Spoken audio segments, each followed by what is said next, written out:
Thanks. Hi, hello, how are you? Hi, Ian. Very good, thanks.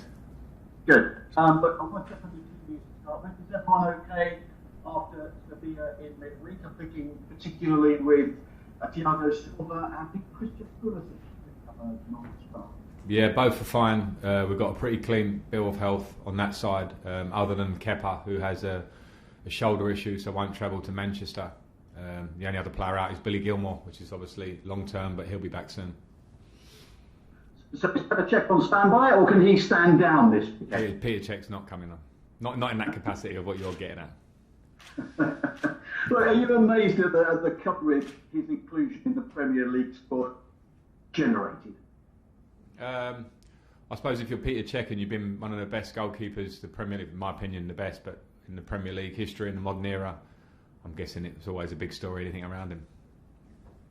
After the defensive frailties last weekend against Southampton, what has that goalless draw against Sevilla done in terms of restoring confidence at the back, and at least a way of being defensively solid, yet still attackingly creative? Yeah, I think, listen, a clean sheet always gives confidence, and that's great, but it's a very simplistic way of looking at games is to say, that game because you conceded, these things were all wrong, and that game because it was a clean sheet, these things were all right. You know, my job is constantly to analyse what was good and what was bad. Some parts of our game in Seville off the ball were not as good as I wanted them to be. Our defending the box and our resilience certainly was, and that would really pleased me. Those finer details of how we want to be off the ball, which is something I think we were really good at last year, in terms of when we were set, how hard we worked to win it back, the pressure we put on teams. That wasn't where we were conceding goals. We conceded goals in other ways, which we're very aware of. So that's always going to be constantly what we're trying to work on. But the simple answer is, yeah, I'm happy with a clean sheet and we keep going. You go to Old Trafford, Chelsea 8 points from 5 matches so far in the top half of the table. United 6 points from 4 matches, they're in the bottom half. They've lost both of their home league matches this season and conceded 9 goals in the process, 6 of them against Spurs. Since then, they've scored 4 against Newcastle, they've won at PSG. In some ways, are they perhaps even more unpredictable than Chelsea just at the moment? I think the league's unpredictable. You could analyse Manchester there. We could talk about certain games where big teams have conceded a lot of goals, or there's been big turnarounds in games. We've been part of one of those, so have others. So I'm not really interested in that, and I think Manchester United are a very good team. We played them enough last year to know that, and I'm not concerned in what might have happened in games before. I take them at face value. One more, please, Ian. Look, we hear Manchester United are one of those clubs involved in talks about a possible European Premier League. Liverpool as well. Chelsea reportedly approached. Can I get your thoughts on that? And do you perhaps sense, given that this is coming off the back of last week's project big picture, is there a sense that clubs want something different? And I don't know, and I don't want to comment on something that I've read a headline of. It's so far away from me. I don't know the detail. Thinking about Manchester United, and that's not me dodging the question. I literally don't want to start giving us any form of detailed answer on something that I don't understand. Concentrated on the Premier League, concentrated on Manchester United tomorrow. Simple as that. Moose, please. Thank you. Talk sport. Hi Frank, how are you? Hi Moose, very good, thank you. Can I ask you, do you think your team is now beginning to come together? You've had them for 2 months. I know Ziyech's only just come into the team, but do you think there's that between defence and attack that they're maybe starting to just come together a bit more? Are you seeing signs of that? I'm seeing some signs of that, but I also know that we've brought 6 players in really that are looking to come and compete in our first 11. A lot of them had injuries coming in. Some of them are younger as well. So, I'm seeing signs, and I'm seeing signs of things I want us to improve in every game. So, I'm not jumping ahead of myself. I knew this would be something which would take some time. We missed a pre-season, so our time now is real-life games, which is not always great.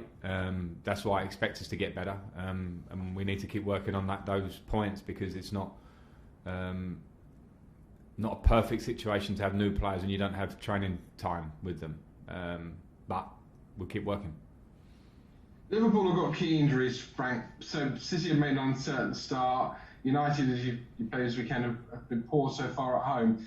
Do you think the league is more open than it has been for many a year? And with the coronavirus around and players testing positive and maybe managers not knowing who they're going to be able to have in their squad from week to week to plan, do you think that this season there's more of a chance for Chelsea, there's more of a chance for other clubs to challenge what were the established top two in the last couple of years? I think there's been an uncertainty and within life, actually, and then within the game, which has brought about an unpredictability, which we've seen in early stage of the season. We only have to focus on ourselves and what we possibly can do. We have belief in this squad, and as I keep referring to, it will take some time, but we have quality in this squad as well. So we'll see. We'll see how things level out as the season goes on. I don't want to predict too much of what the season might look like when we're this early into a season. It's far too early to start committing to what might be different or not. Our focus has to remain on ourselves. And finally, off the back of that, does this still feel like a really big game, Manchester United, Chelsea? You said that before the Liverpool game at home a couple of weeks ago. It feels really like a big game. Yeah, it certainly does, Moose, and as it should do. And we played them a lot. We played them in 2 cup competitions as well as the league last year. They're a quality team, got quality individuals, quality organisation. You saw how they go to Paris in midweek and get a fantastic result. And as you sort of touched on, and as we all know at the minute, everything is very close in the league. Everybody is in and around themselves. Teams around us that would expect to be up there. We're in that level at the moment, so it's an opportunity to get some very hard-earned points, but going to be a really tough match. Hugh Ferris, PLP. Hi Frank. Just on that, how important do you think, bearing in mind the inconsistencies you've spoken about, and we're kind of assuming there won't be a runaway winner, as there has been the last 2 of the last 3 years, how important will the matches between last year's top 4 or the so-called Big Six be in the final reckoning, given all the closeness that you've spoken about?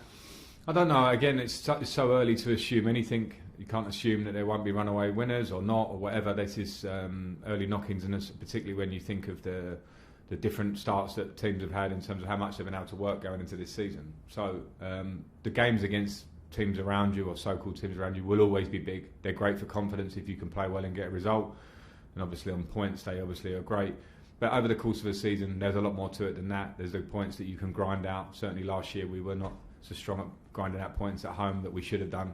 And that's something that would have definitely affected our league position. So we have to see it more well-rounded than that. But when you come up against a big competitor with very good players, of course, it could be great to win the game. Okay, last 2, Nick Purell and then Jerry Cox to finish. Hi Frank, thanks for your time as always.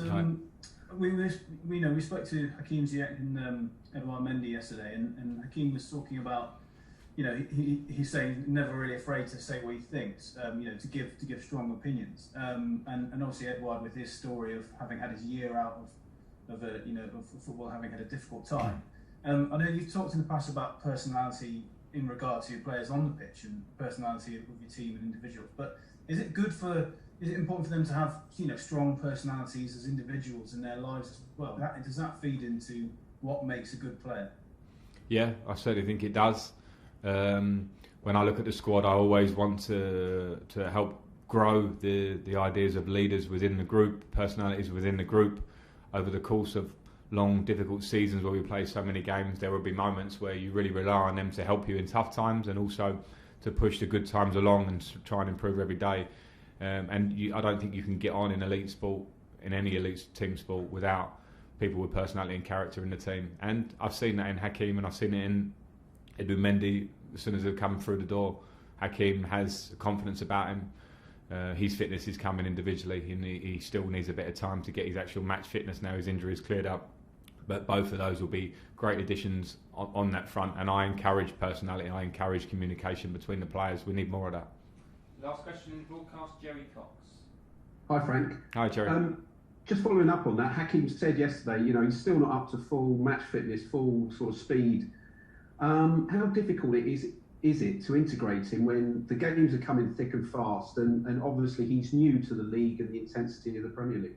Yeah, Jerry, it's very difficult because we have a bubble here at Cobham. We cannot play against the under-23s or bring over a lot of kids to replicate 11v11 games on big sized pitches, which is where generally you'd want someone to be working when they've not played for 5 or 6 months off the back of an injury. So we missed that we missed that. So we just have to do the best we can, train as well as we can, find the right way to give Hakeem minutes and others in the squad, because a few of our new signings did come in with certain issues, and try and get that as quick as we can. That's been challenging. Okay, that's the end of the broadcast.